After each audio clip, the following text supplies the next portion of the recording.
intaas markaa ka gudbo madaxweynaha waxaan la socodsiinaynaa ama uu indhihiisa ku arkay Soomaali in israacdo shicibkii waa israacay shicibkii hadduu israacay maxaa dhinac yaalla waa baasha riinuugta la yidhaah ama masacagalayda qofba siduu u yaqaano wakhtiga roobabawda waa soo degtaayoo dhulka cagaarkay daaqda jiilaalkana geedahay fuushaa maxay geedaha u fuushaa waa waxay u fuushaa ama ay iska dhaadhicisay cooskii afkii aan ku daaqay coos fareesha coos qallalan kuma daaqay madaxweynaha waxaanu la socodsiinaynaa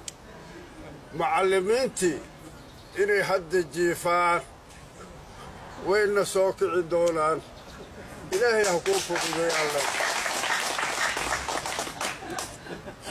hawl yarna inaysan ku sugayn la soco mudana madaxweyne intaasaan kugula dardaarmaynaa dadkanu dadkii aad ogeed ma aha waa isbeddel badanaa jiro meeririq badanaa jirto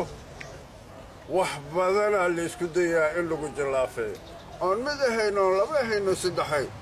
rukubo badan inay kuu yaalliin laamiga oon ogow asalaamu calaykum waraxmatullaahi wabarakaatu